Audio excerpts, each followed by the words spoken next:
Bhim army Azad Samaj party के बहुत सारे वरिष्ठ नेताओं को जो दिल्ली में रहते हैं उनको गिरफ्तार कर लिया।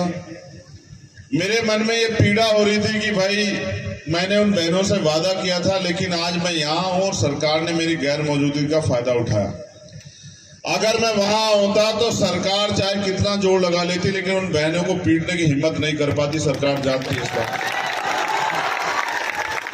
लेकिन मुझे इस बात का दुख है क्योंकि मुझे यहाँ आना था, आपने मेहनत की थी, आप जुटे थे, आपके सम्मान का ख्याल रखना था।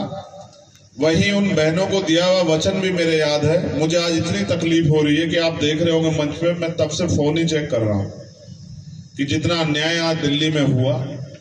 जो किसान आ रहे थे उनको अरेस्ट कर लिया, जो महिला किसान आ रही थी उनको अरेस्ट कर लिया, कहीं पत्थर लगा दिए, कहीं कांटे लगा दिए, कहीं लाठीचार्ज कर दिया।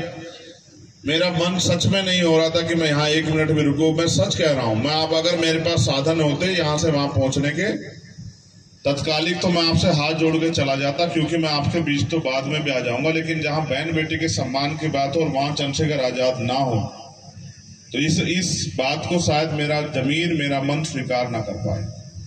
तो ये दर्द मुझे था, मुझे आपसे बताना भी था कि मैंने अभी एक ट्वीट करके आपके साथ बैठे वादा भी किया कि जहां से टेंट उखाड़ा वहीं चलेगा आंदोलन, और सरकार गलतफहमी में न रहे। मुकाबला याद रखे, किसान कमेरों से है, दिमाग ठीक कर देंगे पूरी सरकार का, अगर सरकार का दिमाग खराब हो गया तो मैं जल्दी वहां लौटूंगा उनके बीच, और फिर से वो आंदोलन वहीं चलेगा और वो आंदोलन हम लोग जीतेंगे। अब मैं एक टॉपिक पे भी मुझे बात करनी है। पहले मैं अपने सम्मानित नेताओं से भी कुछ कहना चाहता हूं। जितनी जोर जोर से आप लोग मंच पे भाषण देते हैं ना, ये तो बहुत अच्छी बात है कि बाबा साहब अम्बेडकर, माननीय काशीराम साहब के आंदोलन से हम लोग बोलना तो बहुत सीख गए। अगर इतनी जिम्मेदारी से आप गांव देहात में जाके अपनी बात रखने लग जाओ तो शायद ये समस्या कम हो जाए, जिन समस्याओं के लिए आप यहाँ तो मैं बैठा बैठा 2.5 घंटे से मैं ही परेशान हो गया कि अब तो मौका मिल जाए मैं अपनी बात रख दूं, अब तो मौका मिल जाए मैं अपनी बात रख दूं। मैंने रोक के रुकवाया इनको कि रोक दो। मैम अभी लोग परेशान हो रहे हैं, इनको घर भी जाना है, धूप हो रही है, इनकी परेशानी समझो।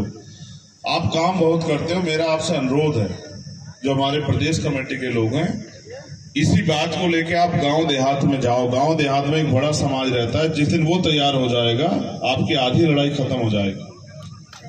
ठीक है, इसलिए मेरा आपसे आग्रह है, ये सब लोग आप कितनी भी अच्छी बात करो, वो आपकी बात को इग्नोर करके सुनेंगे मेरी बात को, क्योंकि आप तो मुझे सुनने के लिए आए हैं।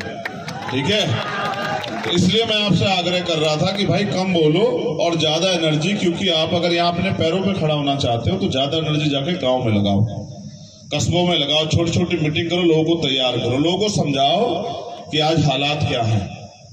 ठीक है, टॉपिक बहुत अच्छा है, उस पर भी बात करेंगे। लेकिन मुझे आपसे ये कहना है, मैं बैठा जी की बात को आगे बढ़ाता हूं। वो जिक्र कर रहे थे 1930 के करीब का। देखो, देश आजाद हुआ 15 अगस्त 1947 को। कब हुआ? तुम नौजवान लोग सुन लो, तुम्हारे कंधों पे इस समाज की भी, इस प्रदेश की भी और इस देश की, तीनों की जिम्मेदारी है। समझ आई? किस किस की जिम्मेदारी? समाज की, जहां पैदा हुए, अपने प्रदेश की और देश की, सबकी जिम्मेदारी है। ये नीला पटका पहनने से काम नहीं चलेगा। जो आज बता रहा हूं, अगर इस पे काम करोगे तो कामयाब हो जाओगे, वरना सब जीरो हो जाएगा। याद रखना मेरी बात। ठीक है, मैं तुम्हें बहुत मीठी मीठी बातें नहीं सुना सकता, जो कड़वी सच्चाई वही बता सकता हूं। नीम कड़वा होता है लेकिन फायदेमंद होता है, इसलिए मेरी बात पे गौर करना। देखो, गर्मी तुम्हें लग रही, मैं समझता हूं, लेकिन ये समझो हम किसान कमेरों की औलाद हैं, हमारे तो बड़ों ने इस गर्मी को सहा है। ये गर्मी आज आपका ध्यान ना इधर उधर करे, आपका पूरा ध्यान मेरी बात पे होना चाहिए। तब जाके मुझे लगता है कि मेरा यहाँ आना और इनका ये पैसे खर्च करना और आपका यहाँ आना, अपने खून पसीने कमाई लगाना, तभी सफल हो पाएगा। ठीक है, कोई बहुत अच्छी बात लगे खूब कोई ताली मत बजाना, कोई बहुत बुरी बात लगे कोई अफसोस मत करना, बस सुनना। क्योंकि जैसे आप ताली बजाओगे आपका जो ध्यान है वो हट जाएगा। और हम पिछले 70 सालों से इस देश में तालियां ही बजा रहे हैं, समझ रहे हो? अगर वास्तविकता में जमीनी काम करते तो आज हमारी भी हैसियत होती, इस प्रदेश में भी और देश में भी। हैसियत क्या है इसमें भी बात करेंगे। मैं धन्यवाद दूंगा हमारी माताओं बहनों को, उनको कुछ नहीं कहना पड़ता कहाँ बैठना है कहाँ खड़े होना है, वो हमेशा अपना प्यार आशीर्वाद वहीं बैठ के देती रहती है, उनको कोई अनुशासन नहीं सिखाते। बहुत बहुत धन्यवाद। इन माँ बहनों का आशीर्वाद सब हम सब लोगों पे बना रहे। अब गौर करो, देश आजाद हुआ 15 अगस्त 1947 को। 14 अगस्त 1947 को भारत अंग्रेजों के अधीन था, गुलाम था, ठीक है। लेकिन 15 अगस्त 1947 को भी हमारी सामाजिक, आर्थिक, राजनीतिक हैसियत वही थी जो 14 अगस्त 1947 को थी, आजाद होने के बाद भी। क्योंकि आजाद होने के साथ पावर ट्रांसफर हुई, अंग्रेजों से पावर ट्रांसफर होके जो यहाँ कांग्रेस पार्टी के लोग थे उनके पास आ गई और बिना चुनाव के नेहरू जी प्राइम मिनिस्टर बने। लेकिन आपको पता है कि असली आजादी कब मिली?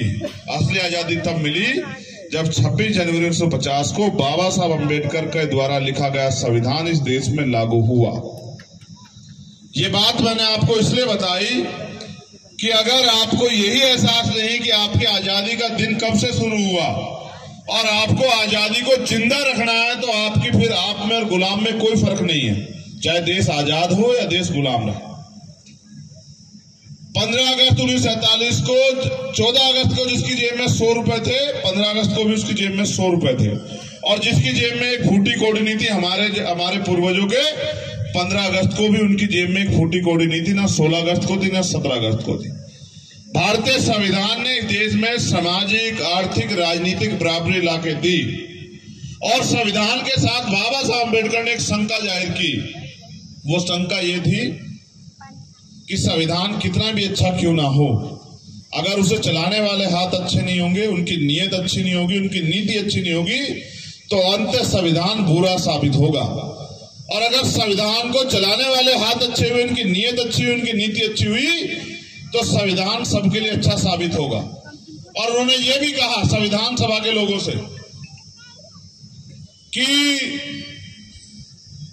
1 वोट 1 वैल्यू, इससे राजनीति में बराबरी तो आ जाएगी। 1 वोट और उसका 1 मूल्य से राजनीति में बराबरी तो आ जाएगी, लेकिन जब तक देश में व्यापक सामाजिक और आर्थिक गैर बराबरी दूर नहीं होती, तब तक इस देश में समानता की बात करना महज एक मजाक होगा, एक मखौल, एक मजाक होगा, और इसके अलावा कुछ नहीं होगा। ना आजादी के कोई मतलब होंगे, ना ही इसका फायदा आम जनता को मिलेगा।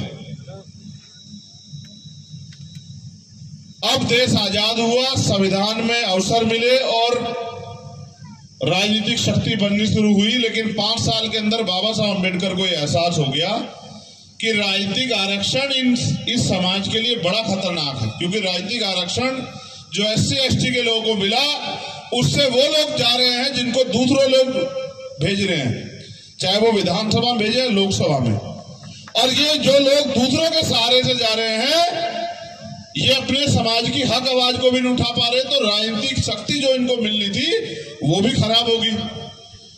इस बात को उन्होंने जाहिर किया कि भाई पॉलिटिकल रिजर्वेशन खत्म हो जाना चाहिए, क्योंकि पॉलिटिकल